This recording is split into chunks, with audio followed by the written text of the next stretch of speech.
L'appartenance de classe détermine en grande partie le destin de chacun.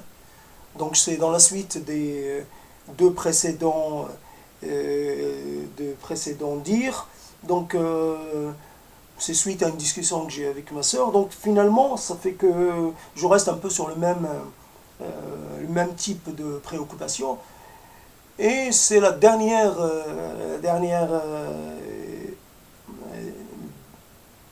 partie de de cette, de cette, de cette chose qui m'a un peu monopolisé en cette fin d'après-midi. Donc l'appartenance de classe, parce que quand on voit l'échec du projet professionnel, quand on voit l'échec du projet de vie, on se demande ce qui n'a pas marché, ce qui n'a pas fonctionné.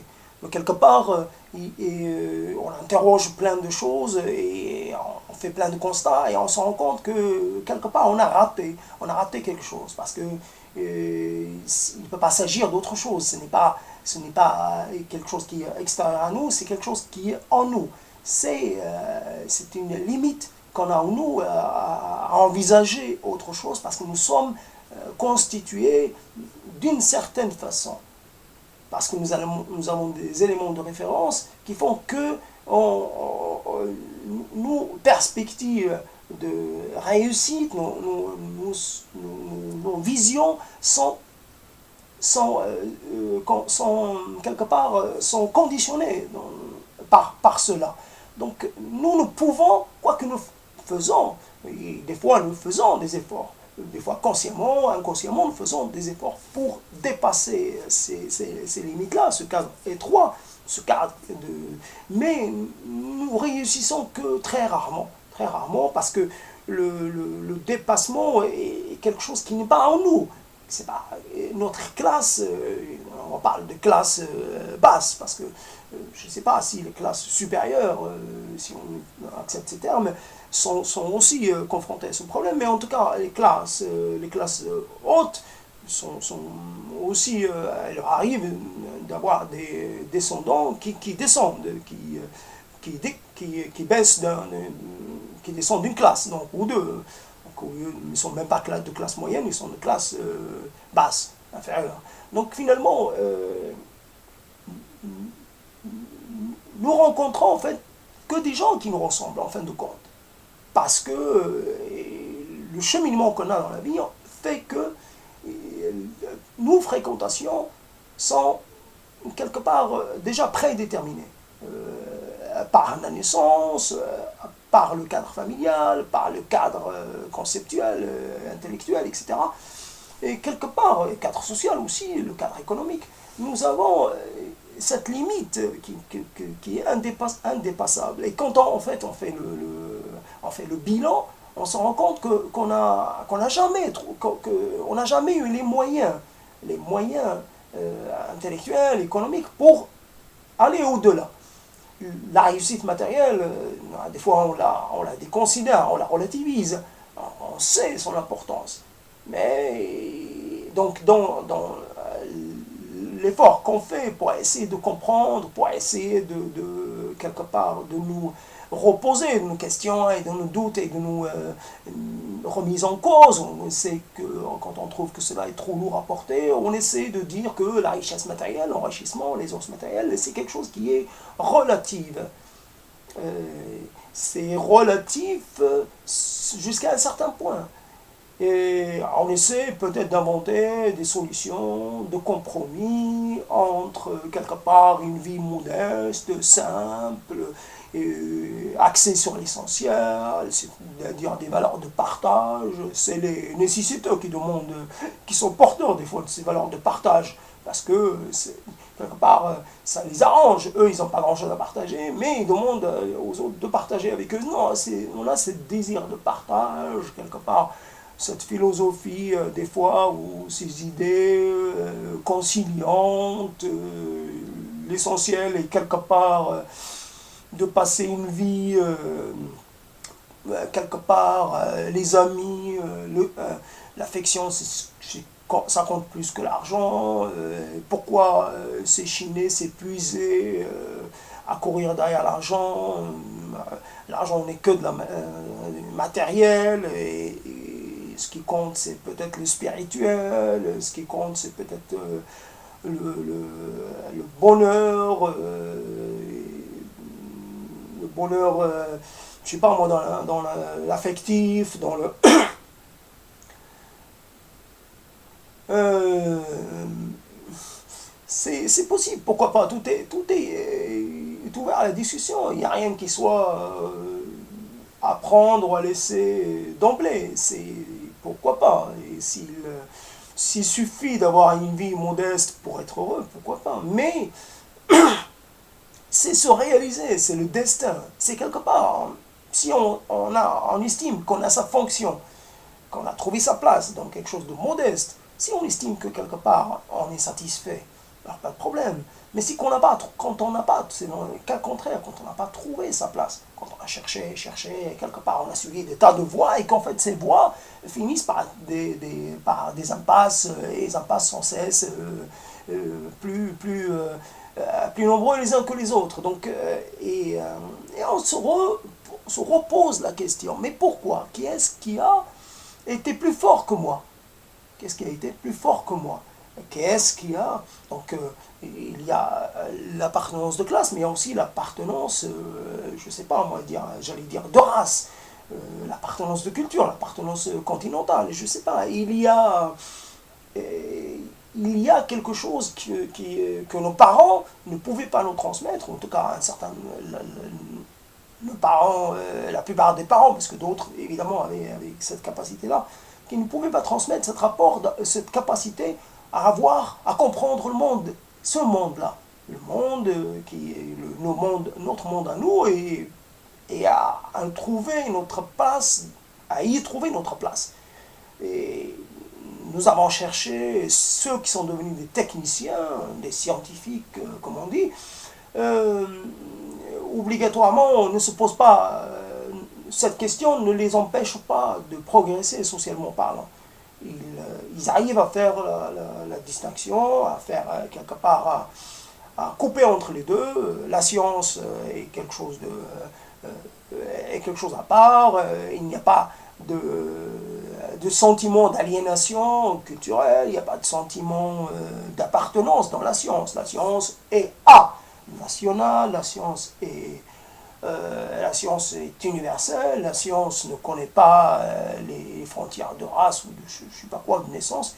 Un scientifique est comme un autre scientifique, c'est quelqu'un qui s'attelle à la résolution d'un problème, qui fait avancer la théorie scientifique, qui amène une approche nouvelle, technique ou conceptuelle, mais ça s'arrête là. Alors que celui qui est dans les sciences humaines, il est obligatoirement dans la confusion la plus totale. L'école actuelle, l'école contemporaine, l'enseignement contemporain, il n'est pas celui de ses parents. Il ne sait pas comment se positionner dans ce corpus de savoir, ce corpus de référence.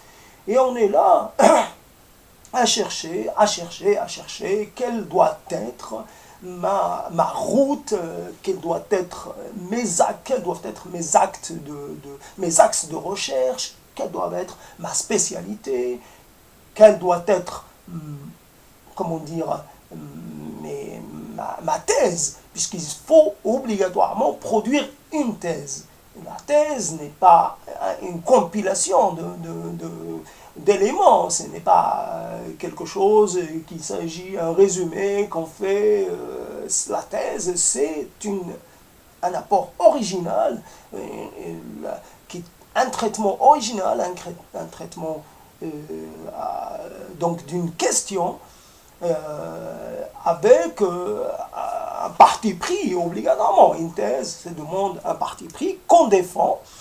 On part d'une hypothèse, d'un postulat, et on le défend. On le développe et on le défend, et on réussit à bien le défendre ou pas. La thèse en sciences humaines est une thèse qui peut être sujette à caution. Comment dire, on peut produire des thèses qui n'ont en fait qui n'apportent rien, qui sont que comme des exercices comment dire, de mise en comme si on mettait côte à côte des éléments et qu'on construisait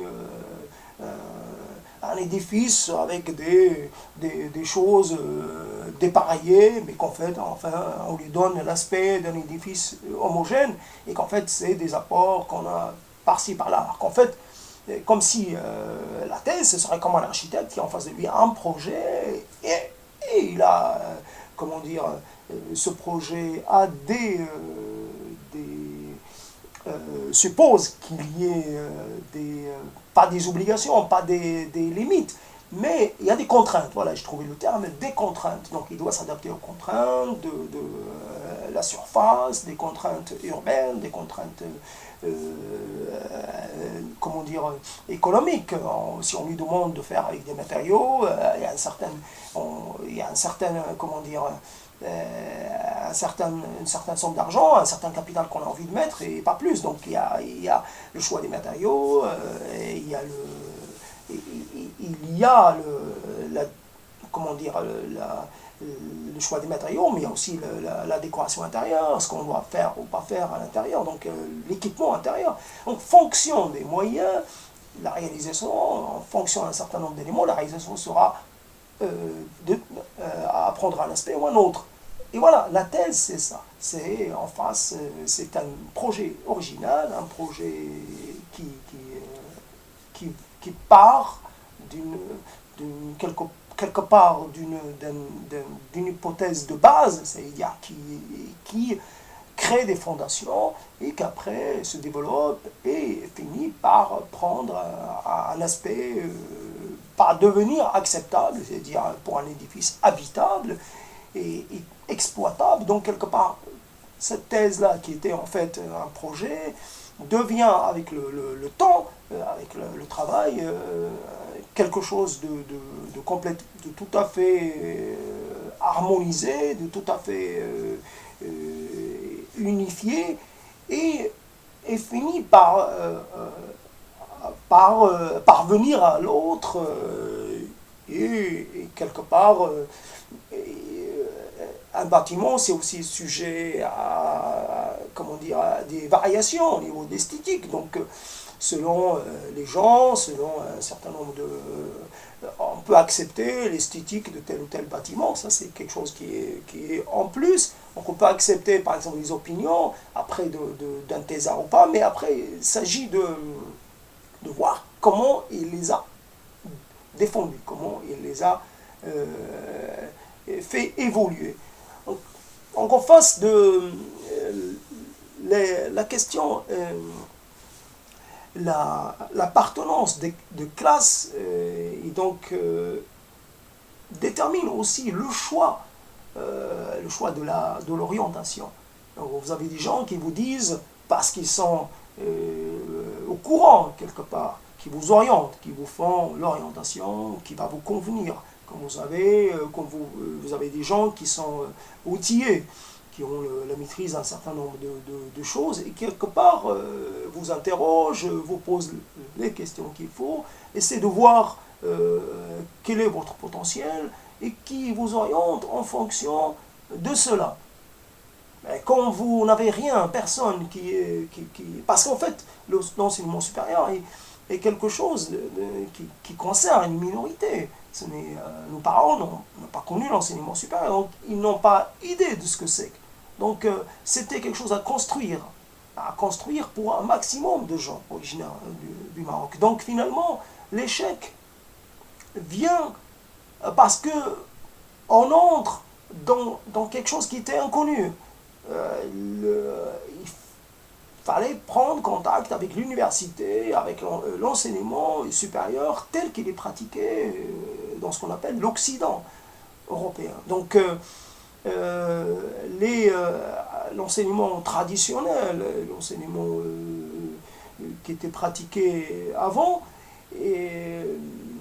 ne connaissait pas Bien sûr, elle connaissait aussi ses cycles, son université, mais ce n'est point l'université. Il y avait beaucoup de cadres conceptuels qui étaient en harmonie, qui étaient en phase avec le pays.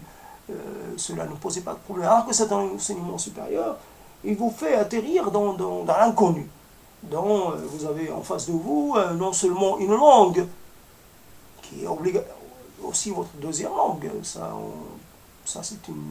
c'est une évidence, vous la maîtrisez plus ou moins, mais elle n'est pas nouvelle, elle n'est pas inconnue, mais tout se fait dans cette langue. Et déjà dans comment dire, la conversion, quand vous devez faire la conversion d'un certain nombre de concepts, et quand vous avez des concepts qui sont dans une autre langue, quand vous devez les convertir dans la langue de pays où vous êtes étudiant, et cela ne passe pas très bien. Donc vous avez un certain temps à passer à comprendre, à assimiler les concepts. Et quand vous parlez d'une chose, le cadre conceptuel auquel elle fait référence vous échappe en grande partie. Donc, vous n'avez pas cette possibilité de vous, comment dire, de réussir à maîtriser l'enseignement qu'on vous donne, à en profiter, à l'exploiter pour aller plus loin. Un jour, une crise intervient, un arrêt, et voilà, vous êtes hors du circuit universitaire, vous êtes en dehors, et vous devez vous arrêter. Vous devez arrêter de vous considérer comme étudiant, plus tard comme savant, comme docteur. Vous êtes en face d'un horizon bouché, et vous n'avez pas encore avancé.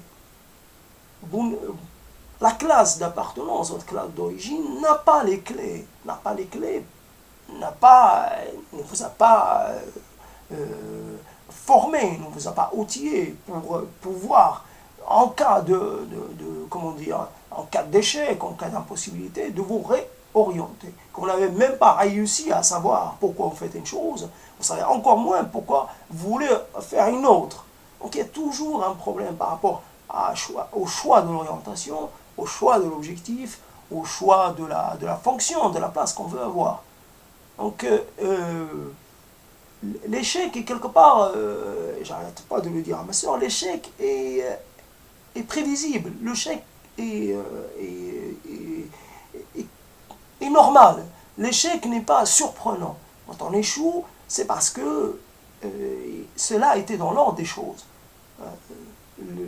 L'ascension sociale, si on peut parler comme ça, parce que des fois il ne s'agissait même pas d'une ascension sociale, c'était une classe nouvelle à créer, une classe de savants, une classe de sachants, une classe une élite à créer. Donc l'échec à se placer, l'échec à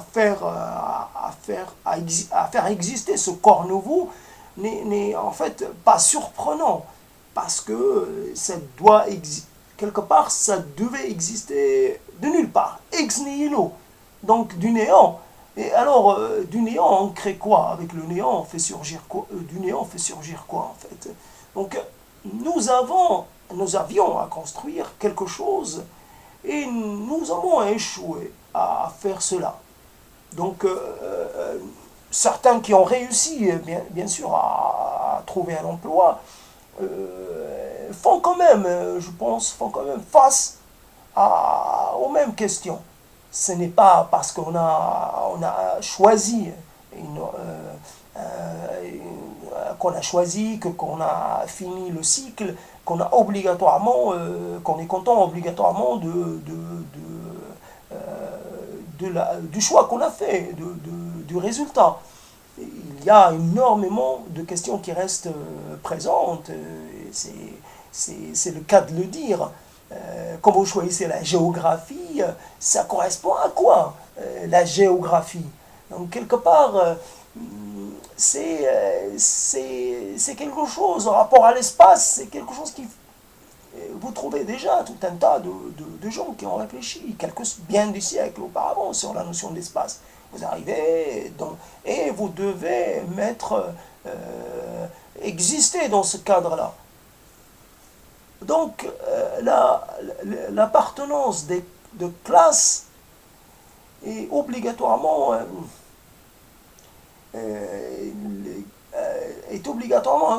conduit à un constat d'impuissance face à l'invention de quelque chose dont on pourrait être satisfait, inventer, créer, élaborer. Quand vous avez en face de vous des gens qui sont dans la même classe que vous, ils ne cherchent pas à inventer. Ils n'ont pas de solution pour vous parce qu'ils n'ont pas pour eux-mêmes. Donc finalement, ils sont aussi limités que vous. Et donc cela finit par devenir la règle. Limité, qui fréquente un limité, et puis limité du monde, unifiez-vous. Unité de tous les... Nous sommes limités. Donc nos modes de pensée, nos capacités de prise de pouvoir, parce que nous ne réussissons pas à prendre le pouvoir dans ce monde. Nous sommes exclus de ce monde. Il s'élabore sans nous. Nous n'avons pas réussi à trouver notre place dans ce monde. Donc, en dehors de la phase du constat, il ne nous reste plus rien. Nous pouvons faire tous les constats qu'on veut, il ne nous reste rien. Cette université nouvelle, cette université toute nouvelle, qu'on n'a pas réussi à construire, une université originale, une université qui serait à même de ne pas être le duplicata, la copie conforme de ce qui se fait ailleurs, cette université qui fabrique comment dire, délimités en surnombre, cette université est obligatoirement un échec. Parce que, encore une fois, l'appartenance de classe conduit à mener des gens vers les mêmes filières. Ces filières qui, obligatoirement, n'ouvrent sur rien.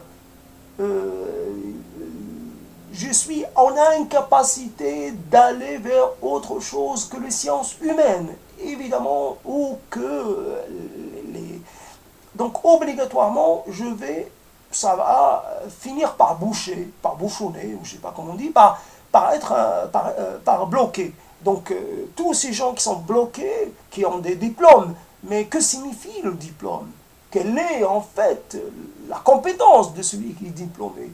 Nous avons des gens qui ont absorbé un savoir parce qu'il fallait reproduire, ça à l'absorber, le reproduire, et qu'en fait sont incapables d'apporter un savoir original. Et tous ces gens-là en quantité qui ont le même savoir reproductible à l'infini, ça va quoi?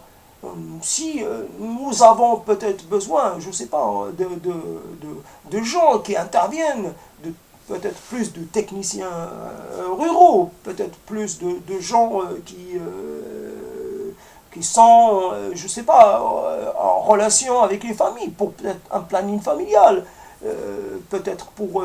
nous avons plus de gens qui, en fait, interviennent auprès des élèves ou des enfants au milieu rural. Peut-être qu'à ce niveau-là, il y a peut-être beaucoup de choses à faire. Donc, fondamentalement, nous avons des gens qui parce que, malgré le diplôme qu'ils ont, ils sont sous-employés, ils ne sont pas employés du tout, ils sont employés dans quelque chose qui n'aura pas en rapport.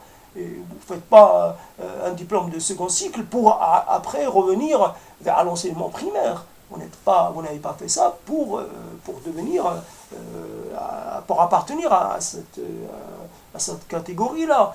Donc, vous êtes, on reproduit ce qui en fait déjà, on essaie à la campagne aussi de reproduire ce qui est déjà en échec, en ville.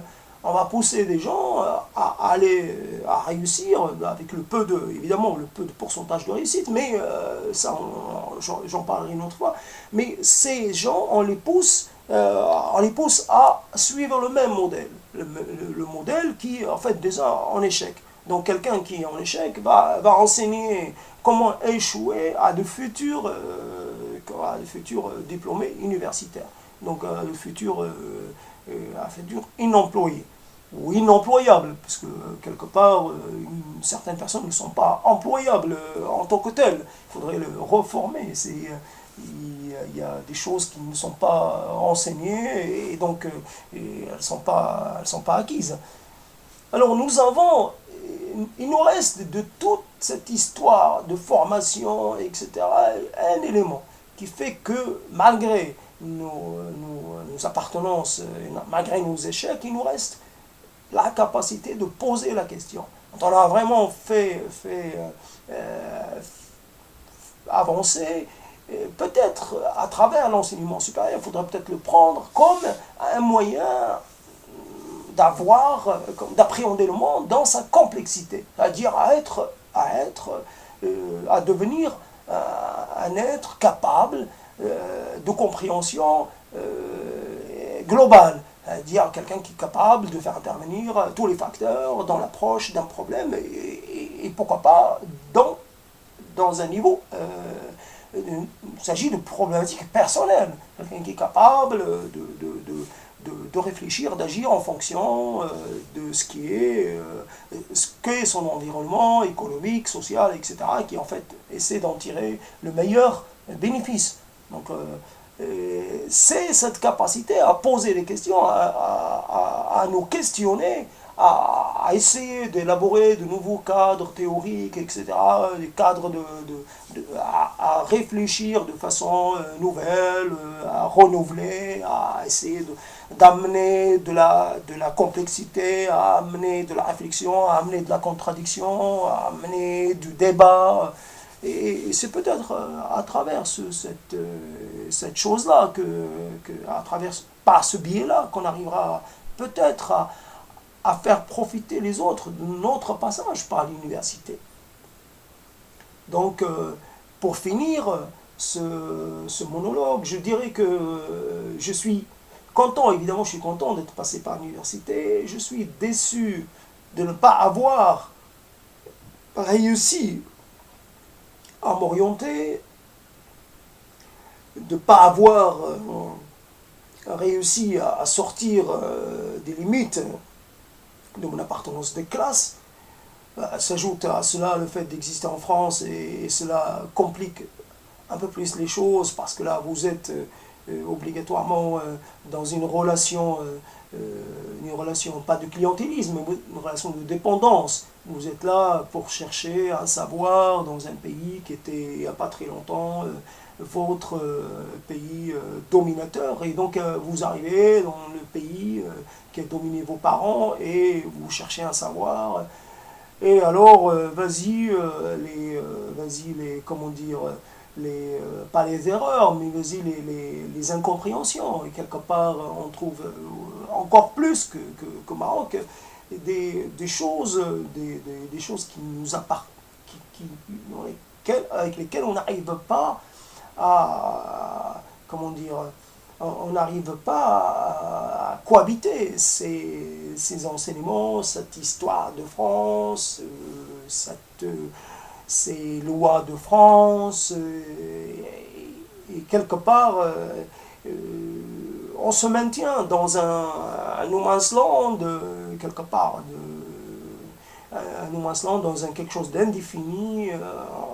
On n'est ni universitaire, on n'est plus universitaire, on n'est pas des gens ordinaires, on n'est pas vraiment intellectuels, on n'est pas non plus des producteurs de savoir, on est des individus de base et pourtant on se perçoit comme faisant partie d'une élite. Donc on est en pleine contradiction, le no man's land, on n'arrive pas à s'affilier de façon permanente, on a des affiliations variables, on a des questions sans réponse obligatoirement parce que personne ne vit la même situation que nous. Donc nous-mêmes, si on n'a pas la réponse à nos questions, les autres n'en ont pas parce que nous sommes les seuls à vivre ces situations-là. Donc si on n'arrive pas à élaborer des sorties de crise, si on n'arrive pas à trouver des cadres nouveaux pour comment dire, pour nous concevoir dans un futur, dans un avenir, nous allons encore être dans cette situation de blocage, nous allons la pérenniser encore plus. Nous faisons juste remarquer à nos maîtres d'hier que nous sommes contents, je suis content, tout le monde est content, parce qu'on a montré que là où nos parents ont échoué avec le français, nous n'avons pas échoué. Cette langue est une autre, nous la dominons, nous la pratiquons. Elle nous est des fois très facile d'accès, des fois elle se refuse à nous, des fois on ne comprend pas pourquoi on a tout un tas de difficultés à parler français de façon aisée, mais le français est à nous. Et s'il faut juste valoriser, s'il faut mettre en avant un acquis unique, un acquis d'importance, c'est cette capacité à maîtriser le français, la langue de celui qui était hier, notre dominateur, notre persécuteur, s'il faut dire, celui qui était le porteur de civilisation, c'est lui qui nous a amenés dans le monde, c'est lui qui nous a amené le monde moderne, la médecine, la technique, celui qui nous a permis de vaincre les maladies, la misère, les disettes, les famines, le choléra, la peste. Et voilà, donc quelque part, c'est celui aussi qui nous a permis d'avoir un pays unifié, parce qu'il a permis, comment dire, il a permis à la monarchie de dominer, de pouvoir dominer tout le pays, alors qu'en fait, elle n'avait qu'une domination théorique sur une grande partie de son territoire.